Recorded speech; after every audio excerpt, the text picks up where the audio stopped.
Hello, and welcome to the OpelX podcast, bringing you candid and open discussions about all things in the power electronics world. This show is a part of the Open Power Electronics Network. Visit us online at opelex.net. That's opelex.net for show notes, articles, tutorials, and a whole lot more. My name is Abhijit Kshirsagar. Currently, I am a professor at the Indian Institute of Technology, Dharwad, where I teach and conduct research in the electrical engineering department. And I am Lalit Patnaik. Currently, I am a fellow at CERN, Geneva, where I work in the beams department designing power supplies. Lalit and I were colleagues at the Indian Institute of Science, Bangalore, where we both completed our MTech and PhD degrees in the Power Electronics Group at the Department of Electronic Systems Engineering, DESE.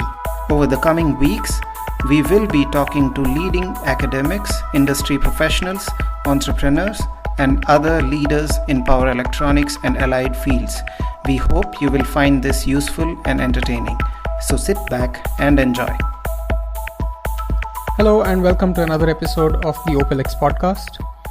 Today we have another very special guest with us, Professor Ned Mohan, who's joining us from the University of Minnesota, Twin Cities. He's currently in one of the cities that make up the Twin Cities area, that is the beautiful city of St. Paul, Minnesota, in USA. Good morning, Professor Mohan. Good morning, Abhijit. How are you doing today? How's the weather there? Yeah, weather is beautiful here. It's sunny and it's, a little bit over 60 degrees Fahrenheit. So, it's very pleasant to walk around. Great. I guess a perfect summer day for Minneapolis, St. Paul. How about where you are at? Here in Dharwad, we are having a lot of rain. The monsoon has started. Okay. And is going to continue for another month. And then, we get some nice weather back in October. Yeah. Very good. Just to introduce Professor Mohan to our listeners, he has a great career both as a researcher, as a faculty member, as an educator, and as an outreach person in the field of energy, electrical engineering, and renewables. So, Professor, could you tell us a little bit about how your educational experiences sort of directed you into this field? Did you plan to go into power electronics and energy, or was it somewhat of a happenstance? Yeah, well, to be honest with you, it was really an happenstance. I grew up in Jabalpur, India, and then I applied for this entrance exam for IITs, and I was selected, but I was told that I will be studying electrical engineering at IIT Kharagpur. So there was no option. And at that time in IITs, there was a communication department and there was electric power. So I was assigned electric power. And so that's what I studied. So it was pretty almost dictated that after I graduate, if I were to continue in that vein, I will be going into power-related area. So that kind of, set my course, so to speak. But I was always, aware of the need for electricity because my father was in public works department and I used to go with him at places where there was no electricity. So I knew that electricity, having it and having it reliably is very important. So that's what, shaped my career. And then I happened to do my master's and PhD in the same field of electric power, and that's where I'm working. So did you have any plans of always going to master's and PhD into an academic track, or after your bachelor's, or did you have sort of the potential to go into say an engineering career or an industry career? And did you have any plans, or did you have any preference one way or the other? Yeah, so when I graduated in 1967, I definitely applied to industry for some industrial jobs. And also I was looking at some higher education at the same time. So I applied to a university in Canada, University of New Brunswick, and I was accepted. So that's what I decided to do, and to do my master's. But when I was doing my master's, I had sort of intentions of going back, but that never happened, and I applied for a PhD, and I was accepted at University of Wisconsin in Madison, and that's where I went and graduated from there. Coming to present situation, how would you describe your average day these days as a professor at the University of Minnesota? What does your daily routine look like? Well, as a professor at University of Minnesota, which is a R1 institution, that means we grant PhDs. So I think theoretically, at least, we are, judged on our research performance as well as our teaching performance. So my day probably, I would say half and half. I do research, and I also am very much involved in curriculum development and writing our textbooks and so forth. So I would say it's pretty much 50-50. And so I keep busy. I work on my own schedule. There is no fixed schedule that I have to start at a certain time and finish at a certain time.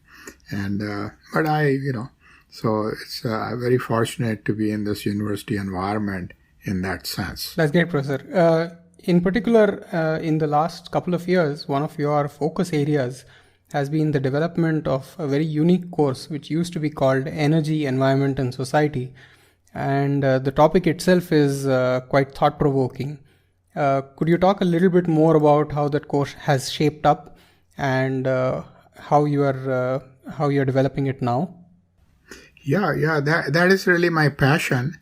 So this is a course which is at a freshman level, but anybody across the university, regardless of whether they are a freshman or senior, a freshman could be in College of Liberal Arts, and the seniors could be in College of Science and Engineering. So you can see there's a very wide range of academic preparation that these students have, and we don't even require high school physics as a requirement. So most of the students have taken high school physics, but not all. So we have to assume that they have not taken any physics. So in the course of the semester, we do talk them about physics as it is needed. And so it has been a very rewarding experience for me, because I believe that climate crisis is very serious. And if we can convey that to young people, today's generation is pretty aware of this climate crisis anyway. Yes. But to convey them the seriousness of it and the solutions. So this course is really focused on solutions. So last semester I taught, I had 111 students, a very large class in some respects. And we are also promoting this course into high schools. But, it needs to evolve, continually in that sense. So that's great to hear. And in particular, I really like and appreciate the fact that you said no high school physics, no advanced math required, because the solutions to climate change and the climate crisis, in fact, as you mentioned, the course has been renamed as Climate Crisis, right? Finding solutions to it. And the solutions are not necessarily only engineering, and certainly not only electrical engineering. So I think it's great that you are looking at a holistic sort of solutions bouquet. And could you talk a little bit about students who are from non-engineering background who have given you good feedback on this course? Yeah, I think they appreciate that we upfront acknowledge that solutions are not just engineering. Engineering and technology alone cannot solve global warming. Human attitudes must change. And in that regard, we talk about our choice of diet, how we go day to day in terms of our activities, So it's really a holistic course, and students like it. But I think we need to, whether they are in liberal arts or whether they are in College of Science and Engineering, but we certainly need to evolve this course, and it will, because, we have to teach some physics, because it meets this liberal education theme of technology and society, and also physical sciences core. So we have to teach the physics as we go along. Like this was about, let's say, the courses part of the education. And let's say when you look at your research group and what you do, or the kinds of projects you do in your research group, could you walk us through the kinds of projects and basically your something about your research group and the students there? Mm-hmm. So, I'm lucky that this course that I have a great passion for, I just talked to you about, that is related to my research group.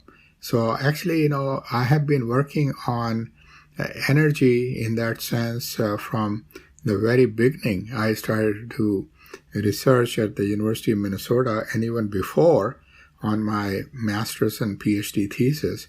But, in the last decade or so, it is very much focused on interfacing of renewables with the grid.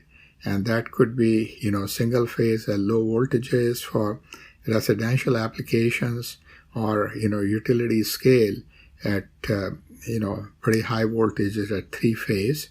And also, I have a background in power systems, so it, not just power electronics. So, there are some projects which are power systems oriented. For example, one of my students, she is looking at high voltage DC transmission, repurposing some of the AC lines to HVDC lines because they can transport more power. But by and large, it's connected with energy, renewable energy, batteries, increasing efficiencies, different topologies, things like that. So my education and my research are quite related. They're interdependent. That's interesting. In fact, you do teach a course, a graduate level course called Power Electronics in Power Systems. Could you talk about what is unique about that course? Because I don't think there's a course like that in almost any other university that I've heard of. Well, I wouldn't say that. Maybe there is. We just don't know. So like you said that you know of, I don't know of either. Okay. But, today's power systems are somewhat power electronics enabled, and they will be more so in the future. So if you look at the latest growth in new plant developments, they are mostly dominated by solar and wind. Okay. Although solar and wind combined, they still form a very small fraction of the electricity that is generated, but the growth is there, right? So, so I think in that sense, this course is very relevant.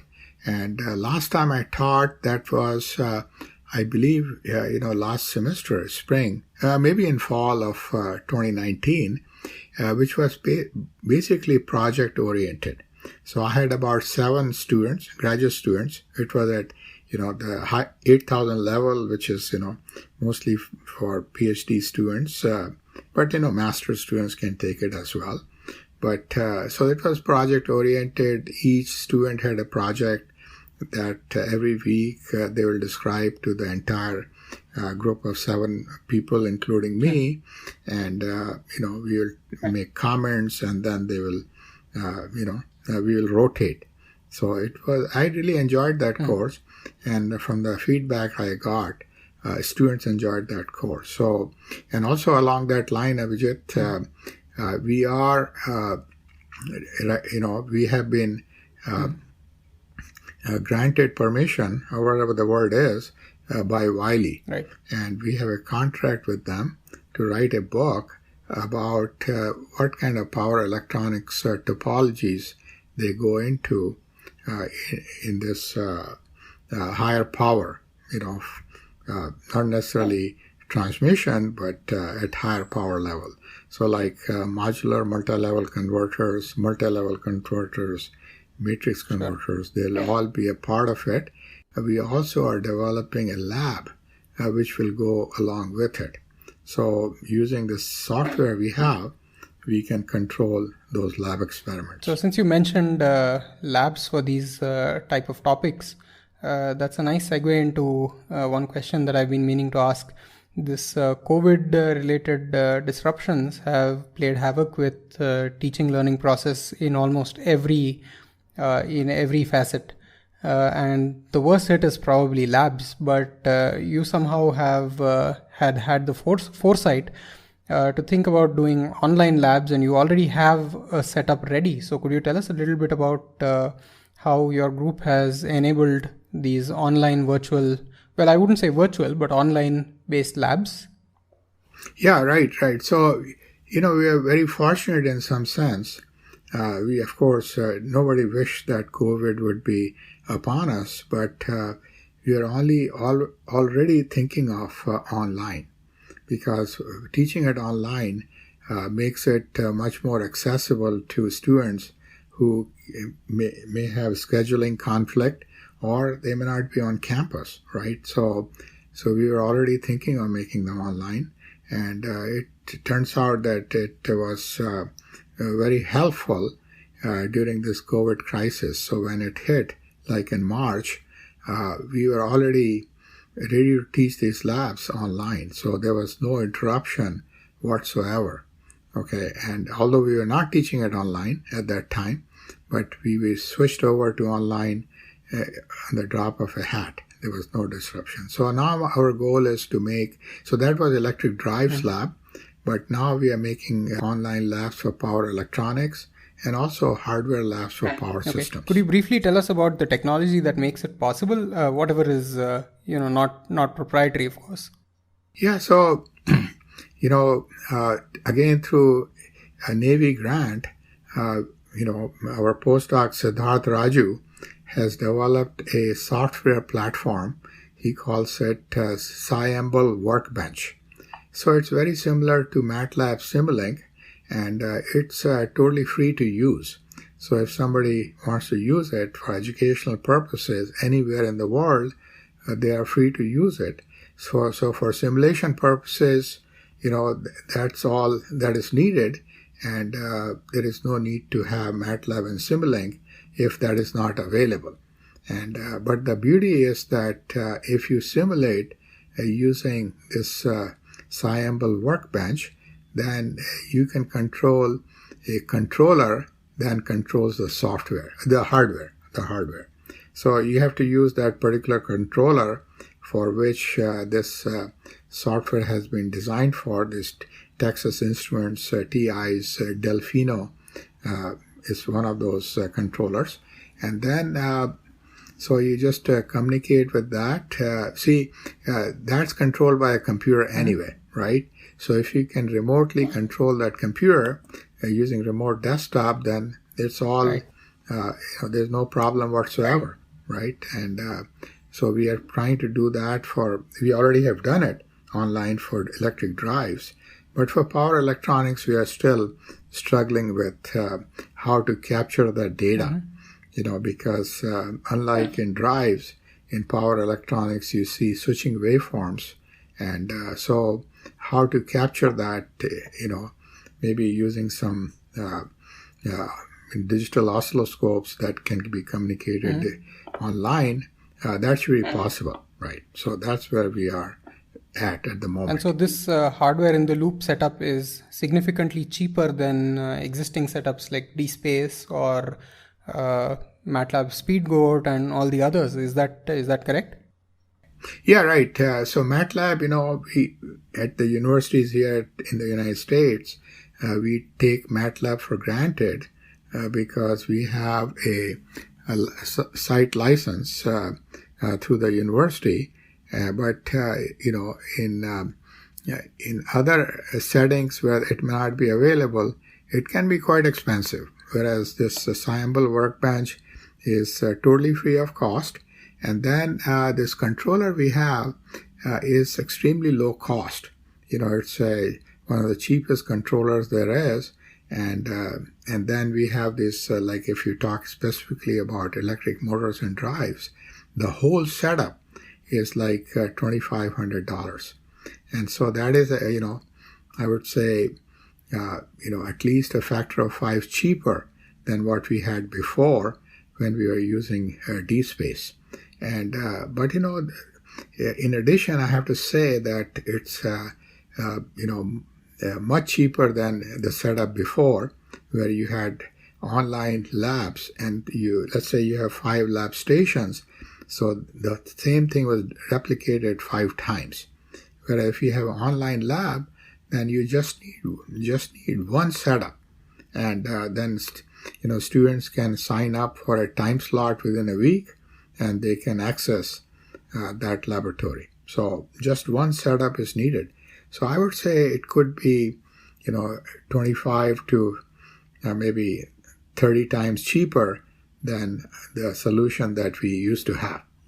One question that comes to my mind when it comes to remotely accessing lab setups is one about the fact that many a times in electronics we need to physically shift things around, change connections and change probe locations and all that kind of thing. And then there is the other aspect of the safety of not being able to, let's say, immediately take action if you are not at that same location, you are somewhere else. So how do you see these challenges being addressed with respect to labs being remote? Yeah, so, both of those are very valid questions. Okay. So, first question raised about making the connections, right? And so that is a part that is somewhat missing, because the TA, teaching assistant, goes and makes that connection. So let's say you are, experimenting on a flyback converter. So he will set it up for the whole week for all the students. So, setting up that flyback converter, he is doing, and so the students are not doing that, right? So they are missing out on that experience. So one of the things that could happen, I'm looking for solutions, is that the students may be required to come maybe once per semester to make those connections, right? So that is, it's a partial solution. It's not a complete solution. And so in terms of, if you're working on something and it's not working, so when you are in a lab, you have this instructor or teaching assistant there, right, who can instantly help you. So that is also a critical thing. And so what we thought that we will prepare this, sort of what is called FAQ, frequently asked questions, right? So, and then, if and the teaching assistant and the faculty would have office hours where they can contact them, and they should have very frequent office hours, because the TA not just makes the experiment and goes away, right? He or she is not there, or the instructor not there during the whole lab period. So they can have frequent office hours where students can ask those questions, and once those questions are answered, they can again sign up for another, let's say, 2 hours time slot. So you have a whole week to sign up for these time slots, including, Saturdays and Sundays, and it could be, evenings and midnight, whatever, right, as sees fit. So I would say that one lab experiment per 30 or 40 students should work. But experimental setup, I should say. But if you have more than that number of students, then you may want to have multiple lab setups. One thing that next comes to my mind is about when you have all these, let's say, different projects with maybe different industries, and of course within the lab among the research students, there would have definitely been, let's say, a couple of projects, let's say, that stood out for you, you're really proud about, or you learned something great from those projects. Would you want to highlight a couple of such projects over the years? Yeah. So in the past, we have worked a great deal with matrix converters. And so I think with these wide bandgap devices, they still have a possibility of being used because it reduces the capacitor requirements. It's not capacitor free, but it reduces the capacitor requirement. So it's more of a solid state solution. Okay. And then we have been working on different like multi-modular topologies. And so that research is still going on, and it's very relevant. So our focus has been to connect to, let's say, medium voltage as high as 34.5 kV, which is a pretty high voltage when it comes to power electronics, that you can do so by high-frequency transformers without the need for line frequency like 50 or 60 hertz transformers. So a lot of our research is along that area. And also we are looking at, residential, single-phase converters. Okay, so is there something that you would want to highlight about the work culture in your institution? How is it that you foster new ideas? How is it that the students are not just becoming, let's say, followers, or they are able to innovate? What kind of practices do you try to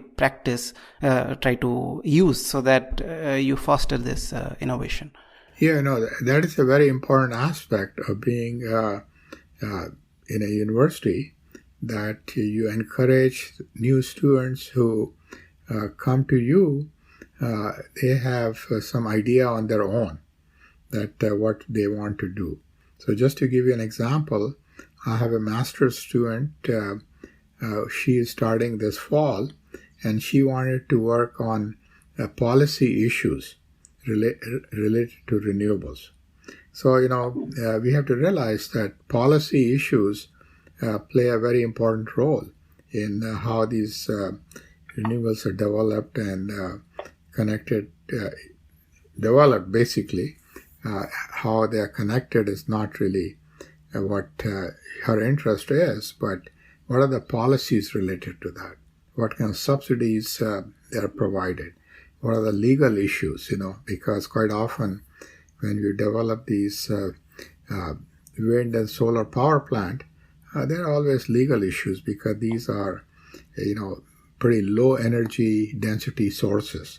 So they require a large area, and how this permitting process goes and all those things. And what's the economics? So, it's, she may be looking at all this, and I don't have the answers, because that's really not my field. But what I would like her to have is very solid engineering background, power and power electronics type background. So, a lot of these policy makers don't know anything about technology, okay? Whereas this student would have this technical background, okay? Not necessarily in minute detail like how matrix converters work or, multi-modular converters work. That is really not necessary here. But, there are some laws of physics, and so she would know about that.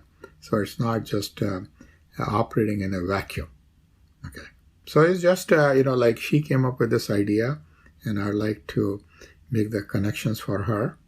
There was a student who wanted to study, this repurposing of AC lines to DC lines. So she's working on that, right? So, and some of the ideas come from me because I have to go and raise funds for them. And those funds are for specific projects, okay? So I have to look for students whose interests are along that project, So it has to be a mutual thing, that advisor has to do certain things because the research funding, where that is coming from and for what purpose, and that student should be interested in that, okay? So it's a mutual thing here. Professor, one question. You've seen, I think, a huge number of PhD students over your career. What is it that you find that is maybe lacking or missing, or that students should work to develop before they come into a master's or PhD program? Because a large number of our listeners are going to be either undergraduate students in electrical engineering, or they will be either planning to get into engineering. So what can you tell them about something that will help them better prepare for a career in high tech research that the current system is maybe not doing a great job of providing? So I think, it'll be very useful, not necessary, but it'll be useful to have very good technical background. Okay. So again, to give you an example, there is a student, I won't mention her name, and also the university, and this happens to be from India. And so she has just graduated with a bachelor's degree, and she had found a job. She has a job, in fact, with a company, and very, very large, one of the largest companies in India. And but because of this COVID, she cannot start till the end of this year. So, looking at her record, we say, hey, this is perfect for us, right? So, we have hired her to at least work from home for these 6 months. Okay. And why did we hire her? Because she has absolutely the background that we need. So obviously we look for, and we seem to have a choice of students who have a very good technical background, right? So, and if that matches with the research project that you wish to do, then it's almost a mutual agreement, because she has the background in that, and that's what you're looking for, right? But so that's, but you can find students who have gotten a very broad education, but very good education, and then when they come, although they may not have worked on power and power electronics, but they can catch on very quickly. So long as they have the aptitude and proper undergraduate courses to support. Right. So one of the questions that we'd like for you to answer is, a lot of our students, a lot of our listeners are going to be possibly looking at multiple career options, not necessarily limited to power and energy. So can you tell them something that will excite them and motivate them to come into this area of power and energy, even though some ways or in some forms it's considered or perceived as a difficult area to work in, or not the most glamorous, but could you say something to change that perception? And last thing you mentioned is not glamorous. There's a lot of hype about AI and big data and things like that, right? And both of them, in fact, have applications in power systems and power electronics. But I think, power electronics especially is at the core of everywhere we use electricity. Okay, most of the electricity would flow through power electronics in terms of generation, transmission even, and also in consumption, right? So power electronics has a big role to play, and so I think your listeners should think about this field, because there may be job opportunities in this if this is what eventually has to happen. And so that may be in industry, and that may be in academia, depending upon where their interests lie. But I would say that compared to these glamorous areas of AI and big data, frankly, I don't know how much opportunity there exists. But certainly I would think that power electronics would have, and power systems, and machines and drives, they're all related, would have quite a big, career opportunities. And so, as an example, none of my students have had trouble finding a job. Okay, and in fact, I have to make sure that they don't accept a job and start a job before they have finished, for their sake and for my sake. Okay, so one of my students, again, to give you an example, he is already at Tesla, and he is pretty convinced that he will get a job, and he's trying to finish as soon as he could. But I said, no, you have to do a decent job on your PhD before you can finish. And just 3 days ago, I found out that another student has a job offer from TI, Texas Instrument, and he wants to graduate within a certain time in order to take that job offer. So my message to him was exactly the same, that you have to do a credible job before you, we don't want to just give out a PhD just because they have a job offer. Okay, so, but coming here to the point that they don't seem to have any problem, and these are international students, and the visa situation today in the United States is quite complicated, as you may have heard, right? But in spite of that fact, these students don't seem to have, and just one of my PhDs, she just graduated 2 months ago. She's working for this Enphase. They make microinverters for solar systems. So she just started 2 months ago. So just, and these are PhD level students where the opportunities are, not probably as big as at master's level.